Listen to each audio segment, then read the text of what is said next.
Now, when you look at what the scholars have to say about the meaning of muhkam and mutashaabih, you have quite a range of explanations. One is that the muhkam is a verse whose law is still in effect. That is, it's the opposite of abrogated. And that's, of course, that is a usage of the term muhkam. And in technical terms, muhkam has two meanings. One is the opposite of mansukh, and the other is the opposite of mutashaabih. And so those who gave this explanation of muhkam, that it means the opposite of mansukh, I mean, it doesn't apply to this verse, so it's clearly an error in this context. So they said that mutashaabih then refers to what has been abrogated, and that's not correct. Then there's a second explanation, which is that muhkam is a text whose meaning is known either by the apparent meaning of Zaahir or by ta'wil. And mutashaabih is all references to knowledge that Allah has reserved for himself. For example, the exact time of the Day of Judgment, when the Dajjal will appear, the meanings of the letters at the beginning of surahs. And this seems to be the dominant explanation.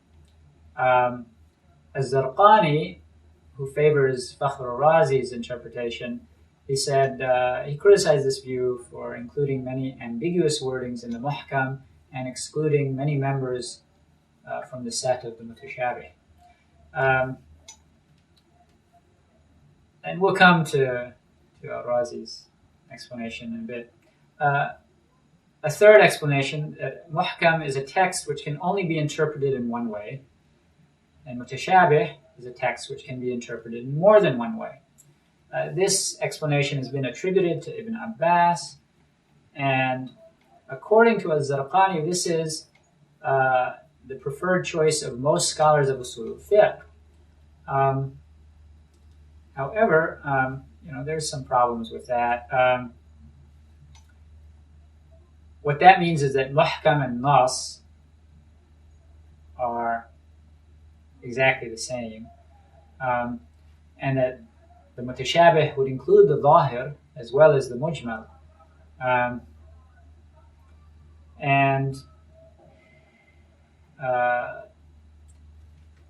To exclude the Zaahir from the Muhkam is difficult to justify.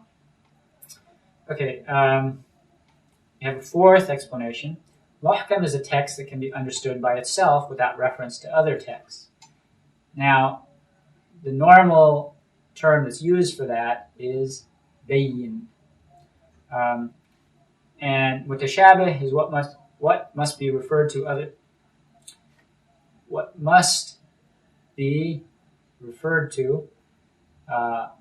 in other texts. In other words, other texts must be referred to in order to understand its meaning.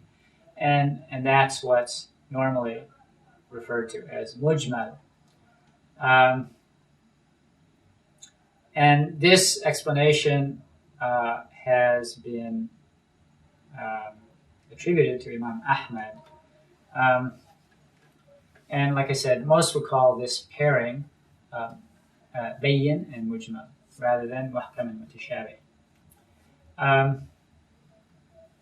Then you have explanation that, and this is Fakhr al-Razi's, a text whose indication is rajih, that is weightier than other indications. And thus, this explanation would include the Nass and the Zaahir from what we earlier quoted, or earlier referred to in classification schemes of clarity of language. And the mutashaabih is a text whose indication is marjuh, meaning that it's not dominant, it's not a prominent meaning or indication. And so it would include mujmal, mu'awwal, and mushkil. And mujmal we've already explained, mu'awwal we've explained. And mushkil,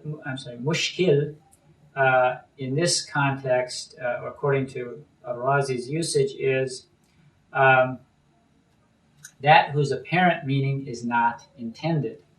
So it's Zaahir, but that's the normal understanding that you'd get when you hear the word, but it's not intended.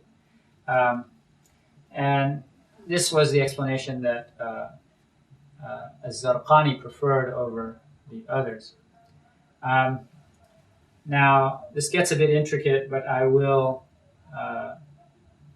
quote for you Razi's explanation.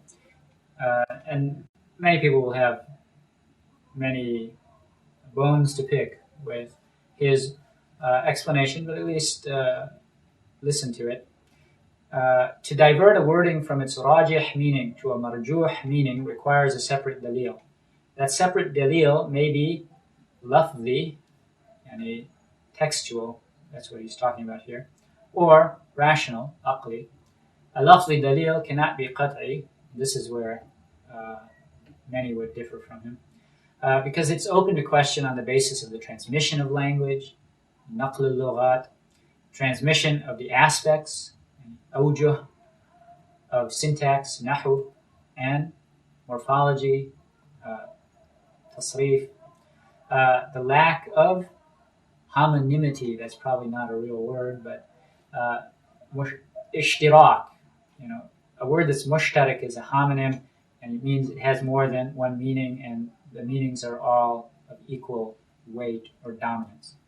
The lack of Majaaz, the lack of missing words, and the lack of restrictive evidence or takhsis, and the lack of opposing textual or rational evidence. So all of those possibilities have to be dispelled in order for textual evidence to be qat'i, according to Al-Razi.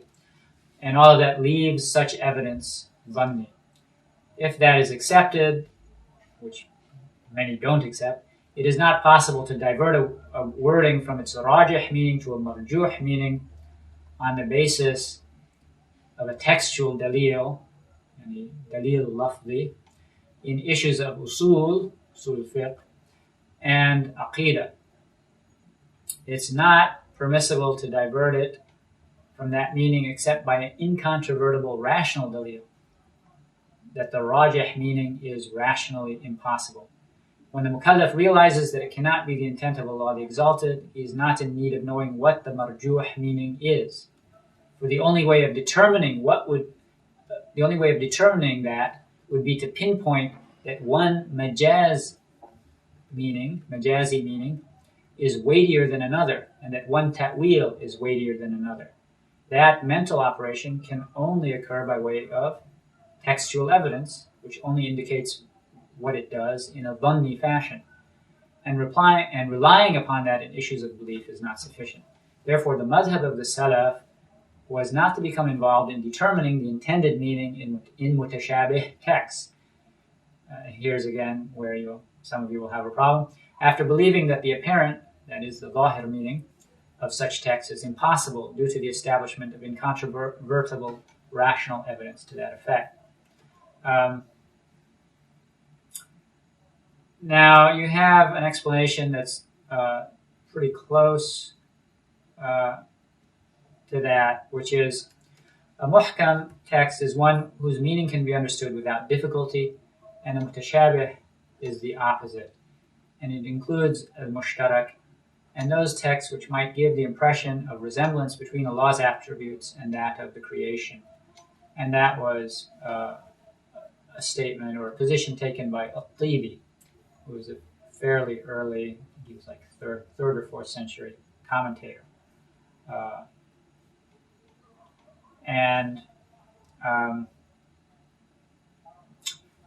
Now, the descriptions of Allah's attributes are not so obscure that they don't convey any meaning, but the reality, the how, the modality of these attributes is known only to Allah. And you have a statement or a hadith, an athar, it's not a hadith, it's an athar, about Ibn Abbas. It was collected in Kitab al-Tawheed of Ibn Abdul Wahhab, And it seems like it was collected originally by Abdul Razak, because in the Isnad he starts with Abdul Razak. Abdul Razak heard it from Ma'mar, who heard it from so and so and so and so, leading to Ibn Abbas. Ibn Abbas saw a man shudder to show his objection upon hearing a hadith of the Prophet ﷺ describing some of the divine attributes. Ibn Abbas said, "What type of fear do these people have? They become soft-hearted upon hearing a definitive verse and come to ruin when they hear one of the mutashabihat."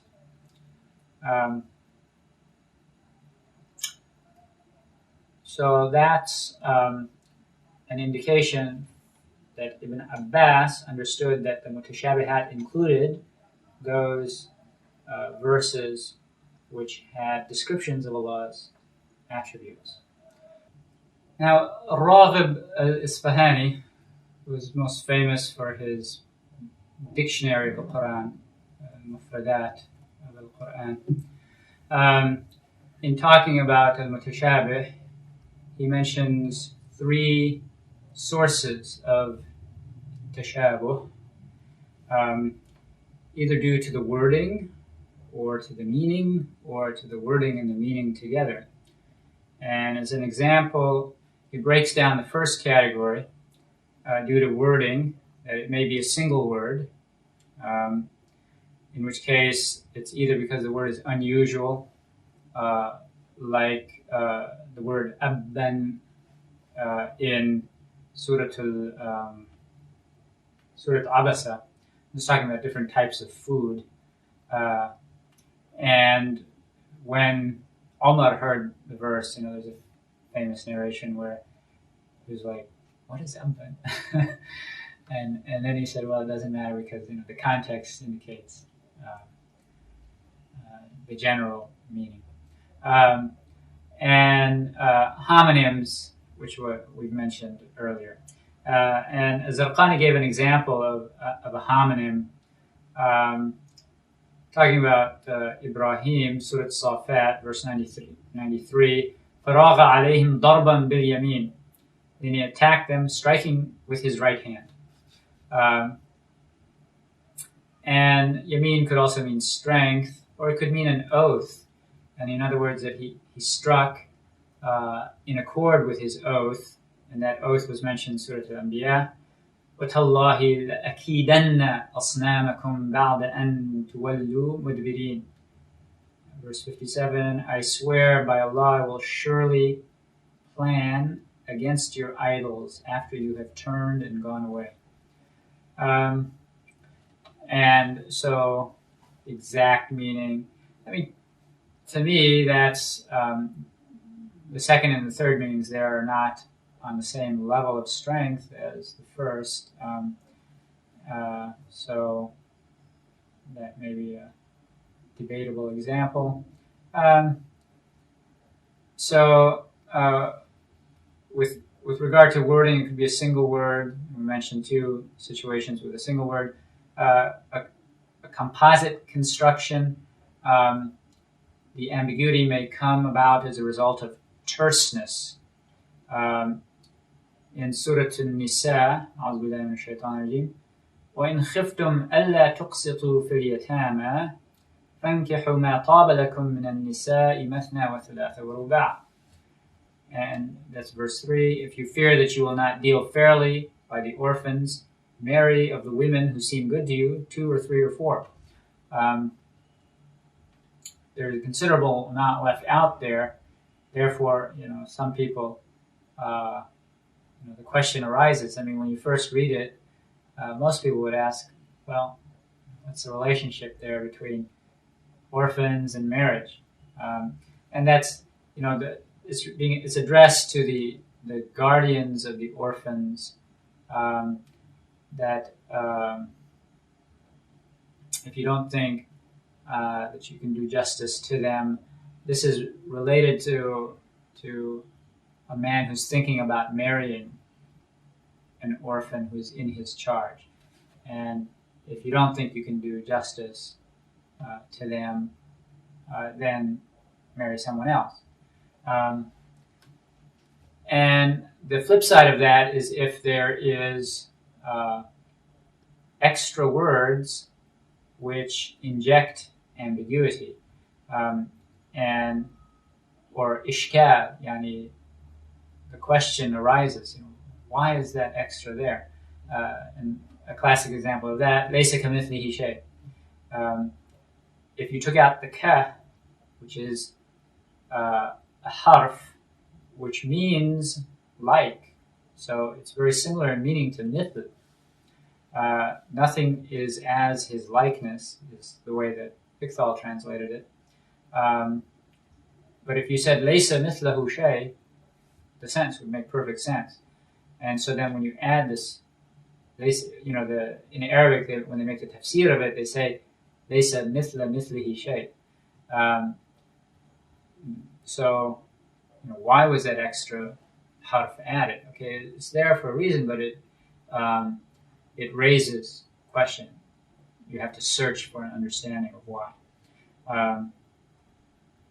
And then, when talking about meaning, the words with regard to Allah's attributes and descriptions of the Day of Judgment and paradise and hell, the words are perfectly clear.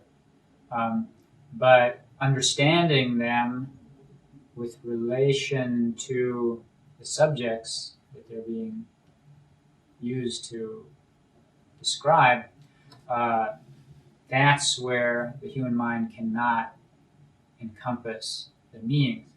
And so there, the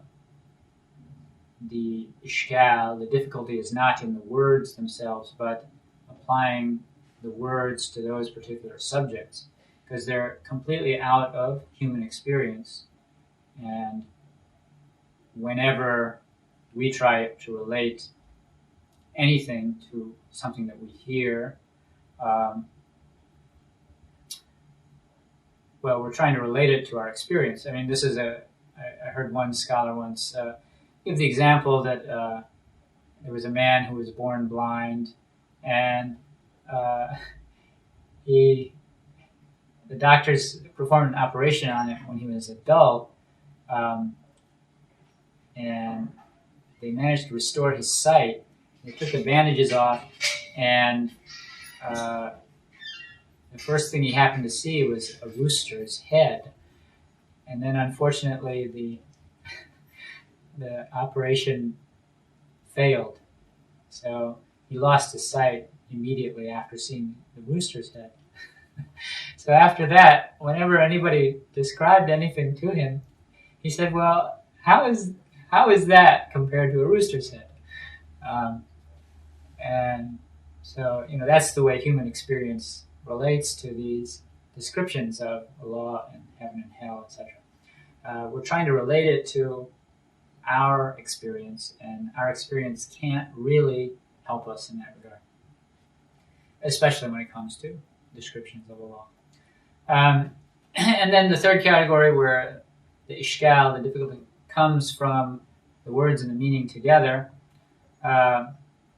The example Az-Zaqqani gave was verse 189 from Surah Al-Baqarah. أعوذ بالله من الشيطان الرجيم.